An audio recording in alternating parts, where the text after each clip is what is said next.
Nehemia pasal yang pertama, ayat pertama sampai yang keempat.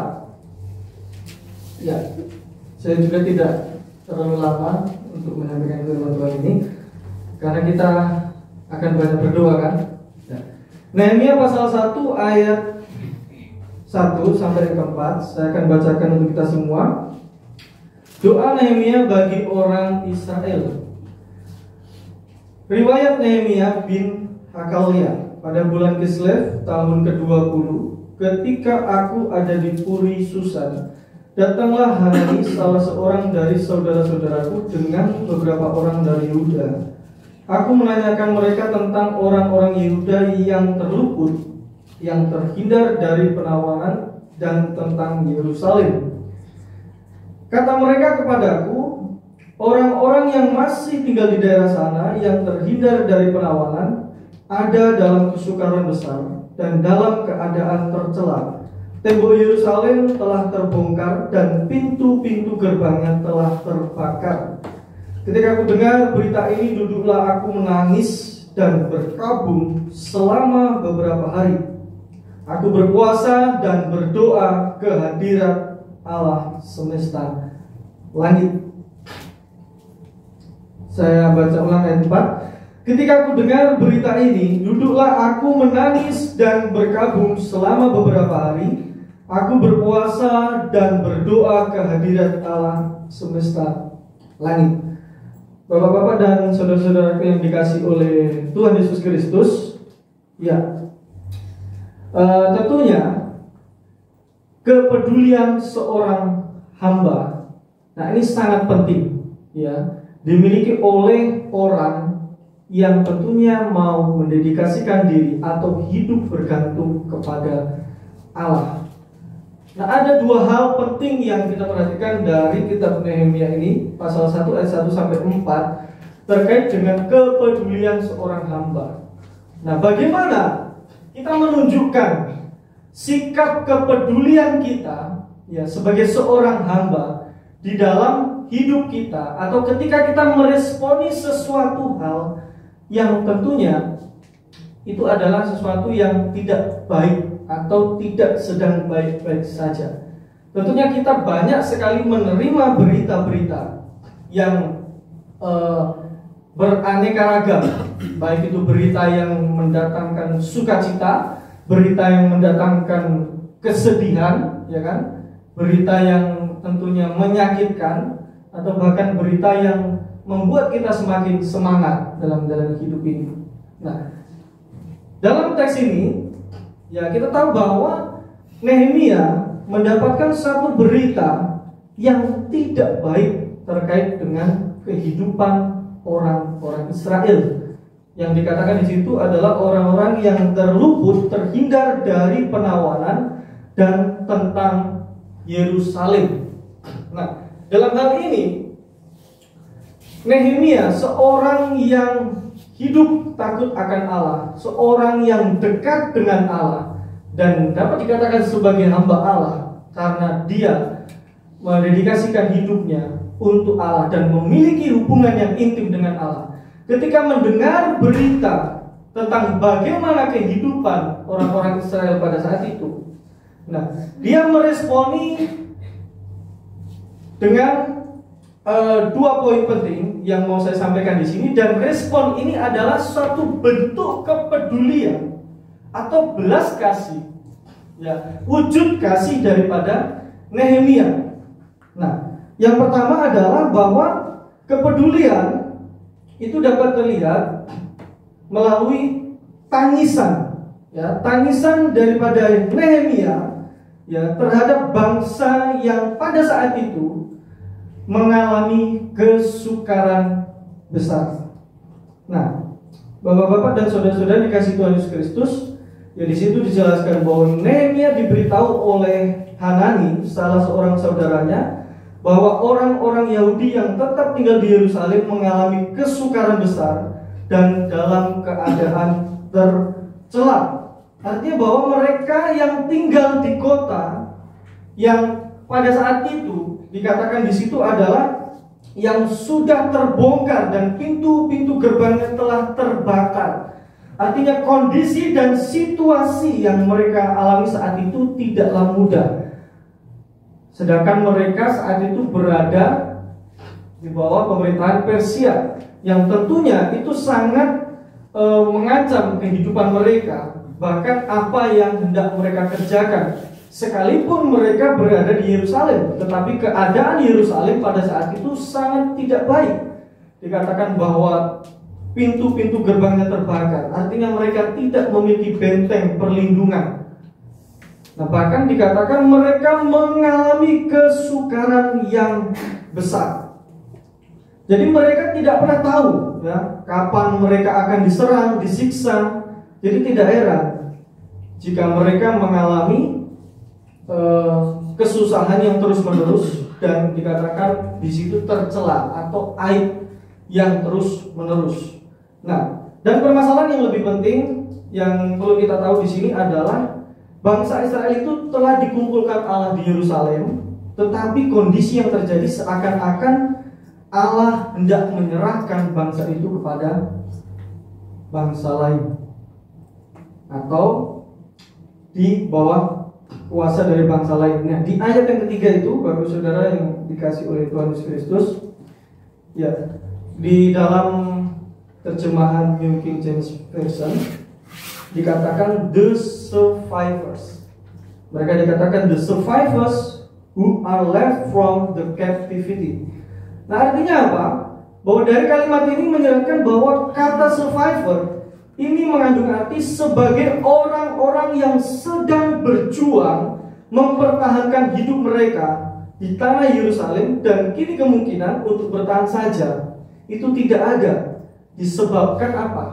Tidak adanya tembok yang melindungi kehidupan mereka pada saat itu. Artinya tembok atau gerbang itu merupakan simbol atau pertahanan di dalam kehidupan bangsa-bangsa pada saat itu. Dan ketika itu dihancurkan, nah itu keadaan mereka sungguh sangat amat menyedihkan.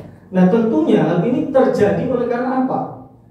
Ya, memang pada awalnya itu terjadi oleh karena dosa dan juga pelanggaran mereka, ketika mereka tidak mau mendengarkan atau tidak peduli dengan apa yang Tuhan sampaikan di dalam kehidupan mereka, sehingga mereka hidup sesuka hati mereka, melakukan apa yang menurut mereka baik, bahkan mereka menyembah ilah-ilah lain, sehingga pada akhirnya mereka merasakan sendiri dampak yang sangat besar, yaitu kesukaran yang mereka alami pada saat Nehemia menerima kabar yang sedemikian rupa. Nah, Bapak-bapak dan saudara-saudara yang dikasihi oleh Tuhan Yesus Kristus, sekalipun ya, Nehemia tahu bagaimana kehidupan bangsanya atau bangsa Israel, ya, bangsa Yehuda pada saat itu, yang sebelumnya, bahkan mungkin pada saat itu masih ada orang-orang yang tidak atau kurang setia kepada Tuhan, tidak bergantung sepenuhnya kepada Tuhan, dan bahkan mereka mengalami kesukaran besar, hidup dalam aib secara terus-menerus. Nehemia memberikan perhatian yang sangat luar biasa. Ya. Sekalipun Nehemia tidak melakukan dosa seperti halnya mereka, sekalipun Nehemia tidak berlaku seperti mereka, tetapi yang saya perhatikan di sini begitu luar biasanya ketika Nehemia mendengar berita yang demikian tentang keadaan bangsa Israel. Jadi bangsa Israel adalah bangsa yang terjajah dan berada di bawah pemerintahan kerajaan Persia, meski status mereka adalah sebagai orang Israel. Nah, Bapak-bapak dan saudara dikasihi Tuhan, mengingat keberadaan Nehemia kala itu, ya, Nehemia mendapatkan suatu kepercayaan penuh, ya, dan menempati posisi yang sangat luar biasa, ya. Dikatakan Nehemia sebagai juru minum dari Raja Artasakses atau Raja Artasasta. Nah, posisi yang demikian itu adalah posisi yang sangat baik dan posisi yang sangat nyaman, posisi yang sangat enak, Artinya Nehemia tidak mengalami suatu kesukaran, kesulitan apapun, dan dia dalam posisi yang sangat enak lah, nyaman gitu. Nah, kalau kita perhatikan dengan baik, ya, bagaimana jika kita ketika dalam posisi seperti Nehemia, masihkah kita ingat dengan orang-orang yang ada di sekitar kita yang tentunya mengalami banyak sekali penderitaan, atau orang-orang yang bahkan mengalami suatu kesulitan yang sangat besar yang mereka hadapi? Yang mungkin kita bisa ingat, kita bisa meratapi mereka ketika mereka mungkin tidak pernah melakukan sesuatu yang buruk kepada kita. Tetapi ketika kita melihat bahwa mereka adalah orang-orang yang berdosa, orang-orang yang tidak taat kepada Allah, lalu kemudian mereka mengalami kesukaran oleh karena perbuatan mereka sendiri. Nah, bagaimana kira-kira respon kita? Bukankah kita seringkali, biar itu urusan mereka, toh juga itu perbuatan yang mereka buat sendiri. Nah, biarlah mereka merasakan dampak daripada kesukaran yang telah mereka lakukan itu. Nah, tetapi Nehemia tidak demikian. Ketika mendengar hal itu, Nehemia meresponi dengan apa? Duduklah aku menangis dan berkabung selama beberapa hari. Bapak-bapak dan saudara dikasih Tuhan, Nehemia tidak hanya sekedar menangis biasa. Dia tidak hanya sekedar berkabung biasa. Nah, kasus yang dipakai di sini memakai kata hitpail, artinya bahwa dia tidak hanya sekedar menangis. Nah, kata hitpail di sini itu menunjukkan suatu kata yang sifatnya intensif. Artinya dia betul-betul merasakan sesuatu yang sangat menyedihkan ketika mendengar berita tentang keadaan bangsa Israel pada saat itu. Dan dia tidak hanya sekedar menangis biasa, hanya meneteskan air mata, tetapi berkabung, artinya benar-benar meratapi. Nah, tetapi bukan hanya sekedar meratapi bangsanya, dia meratapi juga dirinya. Artinya bahwa dia berkeinginan untuk apa? Membawa bangsa Israel untuk kembali kepada Tuhan, atau membawa mereka untuk mencintai Tuhan seperti halnya sedia kala. Nah, Bapak-bapak dan saudara-saudara dikasih Tuhan Yesus Kristus, ini bukan sekedar tangisan biasa, tetapi ini merupakan satu tangisan, satu ratapan yang muncul akibat kepedulian yang besar dari Nehemia, dari orang yang mencintai Tuhan, dari orang yang mau peduli dengan orang-orang yang ada di luar di mana dia berada. Nah, mengingat posisi Nehemia yang sedemikian rupa, posisi yang enak, posisi yang sangat nyaman, ya, artinya dia berada di benteng Susan, dia melayani raja. Nah, tetapi ketika dia di dalam posisi yang nyaman dan enak, dia tidak lupa dengan saudara-saudaranya atau dengan keluarganya yang ada di luar yang sedang mengalami kesukaran.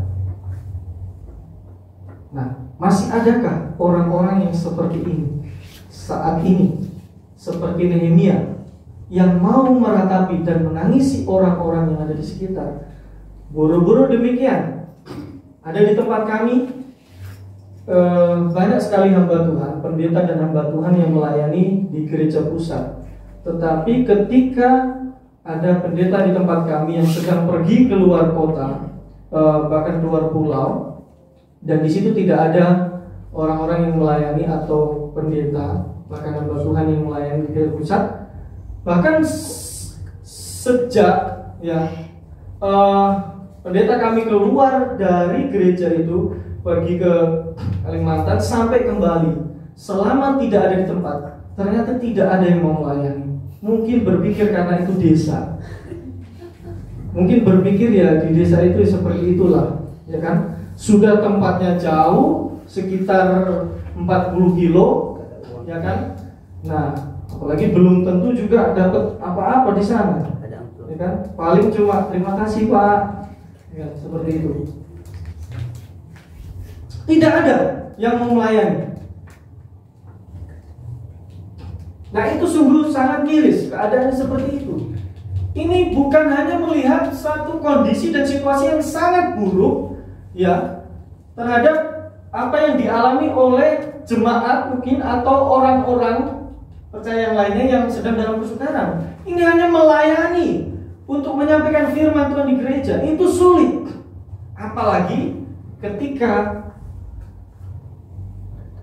seperti dalam keadaan Nehemia, dan mungkin mereka juga nyaman di kota, sejuk, ada AC-nya dan lain sebagainya. Nah, Bapak-bapak dan saudara-saudara dikasih Tuhan Yesus Kristus, kepedulian seorang hamba ditujukan oleh Nehemia melalui ratap tangis.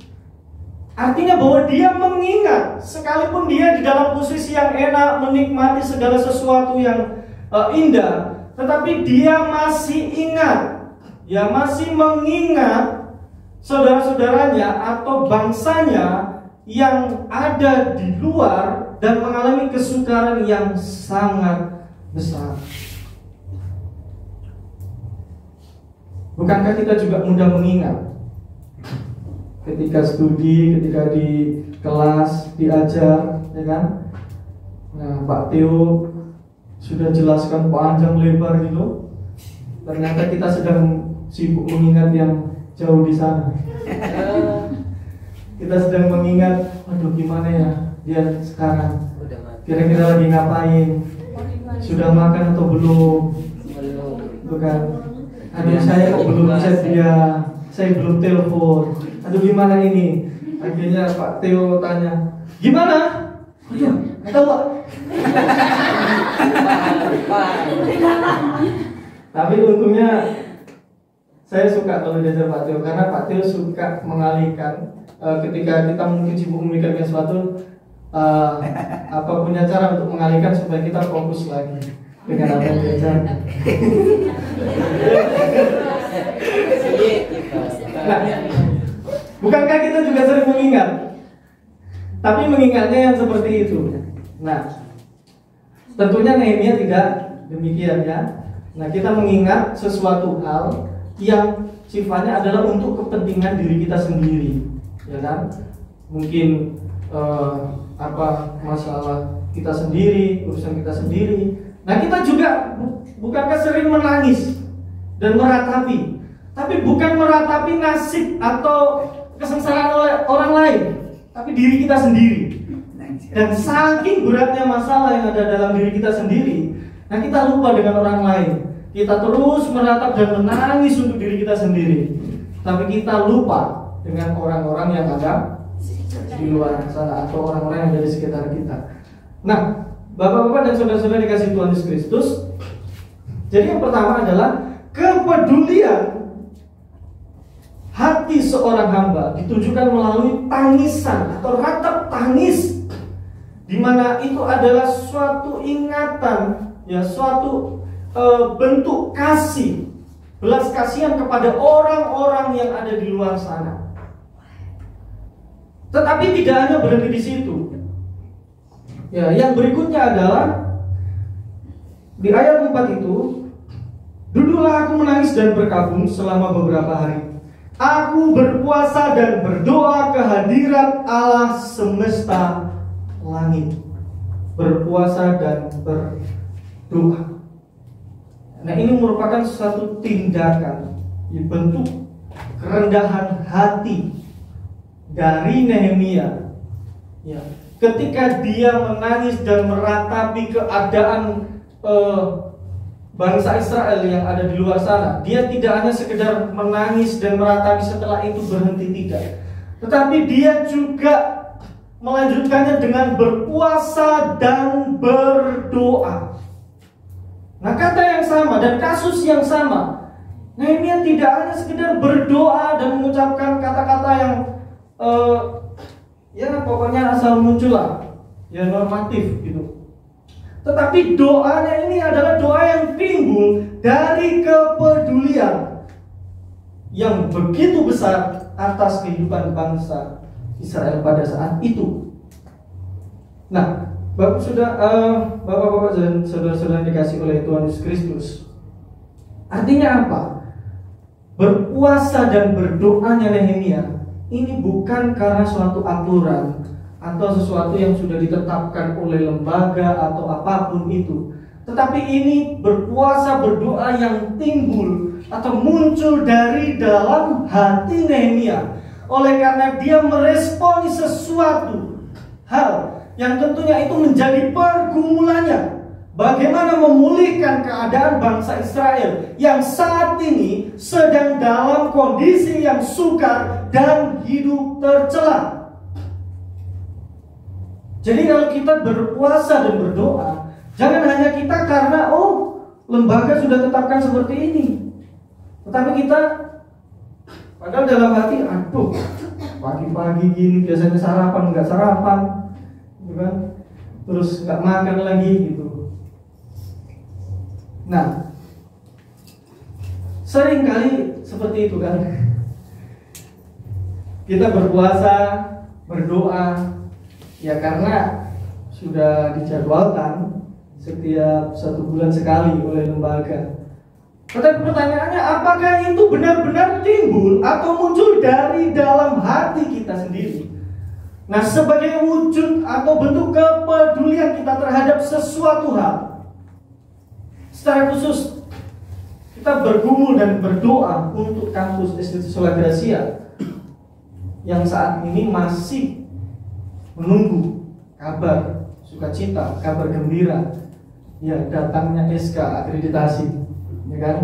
Sekalipun sudah diupload berhasil, tetapi kita perlu untuk berdoa dan mengumuli hal itu. Tentunya pergumulan itu bukan untuk diri kita sendiri juga, tetapi untuk orang-orang lain.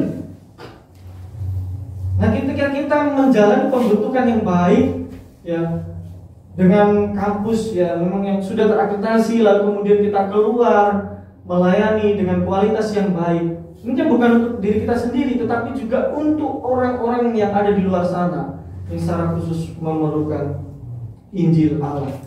Nah, Bapak-bapak dan saudara-saudara yang dikasihi oleh Tuhan Yesus Kristus, artinya bahwa sebelum menyusun rencana atau memulai proyek yang besar, Nehemia menghabiskan waktu berbulan-bulan berdoa dan berpuasa agar Tuhan pergi ke hadapannya dan mempersiapkan dia untuk tugas membangun kembali rumah bagi umat Tuhan, ya untuk berkumpul dan beribadah dengan bebas. Artinya bahwa Nehemia tidak tenang hatinya, sekalipun dia berada di tempat yang mungkin bisa membuat dia tenang, tetapi hatinya tidak tenang ketika melihat bangsanya tercerai-berai dan dalam keadaan yang tidak baik. Dia ingin mengumpulkan dan ingin membangun kembali bait Allah atau Yerusalem yang sudah dihancurkan itu, sehingga mereka dapat kembali berkumpul beribadah kepada Tuhan dan hidup di hadapan Tuhan dengan kesetiaan. Artinya sebelum memulai hal ini, sebelum memulai kembali suatu pembangunan kota suci Yerusalem, di mana tempat mereka untuk beribadah kepada Tuhan, Nehemia melakukan doa puasa yang bukan diperintahkan oleh orang lain, lembaga atau bahkan bangsa Israel pada saat itu, tetapi timbul dari dalam hati sebagai wujud kepeduliannya atas bangsa itu. Nah, sebagai orang percaya, hendaknya kita juga memiliki sikap yang seperti itu. Kita harus melakukan doa atau berpuasa bukan karena diperintahkan atau suatu ketetapan semata. Memang lembaga menetapkan hal itu, tetapi sebenarnya lebih dari itu harus timbul dari dalam hati kita sendiri, muncul dari kerinduan kita sendiri untuk melakukan hal itu. Jikalau kita tidak demikian dan hanya sekedar mematuhi aturan lembaga, ya mending tidak usah berpuasa, mending ambil waktu khusus di mana kita benar-benar ya muncul dari dalam hati kerinduan untuk melakukan yang demikian. Karena jika demikian, seperti halnya Tuhan katakan, ya, untuk apa kamu berpuasa, untuk apa kamu berdoa, dan untuk apa korban makananmu itu, jikalau hatimu tidak tertuju kepadaku, hanya sebatas melakukannya sebagai formalitas semata. Nah, Bapak-bapak dan saudara yang dikasihi Tuhan Yesus Kristus, puasa itu merupakan tanggapan, ya, atas kebutuhan yang lebih spiritual. Puasa pada dasarnya ekspresi ritual penyesalan, penyerahan diri, dan juga permohonan kepada Allah. Dan kita bisa tahu bagaimana ke depannya setelah Nehemia melakukan yang demikian, bagaimana Yerusalem dibangun secara luar biasa. Ya, Nehemia, Ezra merupakan dua tokoh yang sangat penting di dalam hal ini. Mereka memiliki peran yang sangat penting untuk membangkitkan semangat dan juga spiritual dari orang-orang Israel. Nah, sebagai orang percaya yang dikasihi oleh Tuhan Yesus Kristus, kita juga diberikan contoh yang baik, ya, oleh Tuhan Yesus sendiri. Sebelum Tuhan Yesus memulai pekerjaan di dunia ini, dia melakukan juga puasa selama 40 hari untuk mempersiapkan pelayanannya di dunia ini. Dan bahkan apa hanya sekedar puasa, tidak, Tuhan Yesus juga ketika melihat, ya, orang-orang yang pada saat itu tercerai-berai dan hilang harapan, Tuhan Yesus juga meratapi, menangisi mereka ketika hendak memasuki Yerusalem dan melihat kota Yerusalem. Artinya apa? Tuhan Yesus juga mau mengajarkan kepada kita sebagai orang percaya yang mengikut Kristus juga harus memiliki sikap yang demikian. Jadi ketika kita belajar, kita semua mahasiswa yang di tempat ini dibentuk di tempat ini bukan semata-mata untuk mengisi diri kita sendiri dengan berbagai pengetahuan akan firman Tuhan dan juga membentuk diri kita sendiri, tetapi ketika kita sudah terbentuk, kita juga rindu untuk membentuk dan juga menjadi berkat bagi orang lain. Tetapi hal itu harus dimulai dengan apa? Kepedulian kita pada mereka, dan juga pergumulan kita serta doa kita kepada orang-orang yang secara khusus belum mengenal Tuhan Yesus Kristus. Maka memiliki sikap peduli itu sangat penting. Tapi kita harus tahu, ya, kepedulian kita bukanlah kepedulian untuk diri kita sendiri, tetapi kepedulian untuk hormat dan kemuliaan nama Tuhan. Nah, kiranya apa yang saya sampaikan ini dapat menolong kita dan memberkati kita dan membawa kita untuk semakin peduli dengan apa yang terjadi di sekitar kita dan orang-orang di luar sana yang belum mengenal Injil. Mari kita terus juga berdoa kepada mereka. Mari kita terus menangisi dan meratapi mereka, sehingga hati mereka boleh dibukakan oleh Tuhan dan hati mereka juga senantiasa dimenangkan oleh Tuhan melalui tangisan dan juga doa kita kepada Tuhan. Kita menyanyikan satu pujian, berikan kepada kami hati yang mengasihi.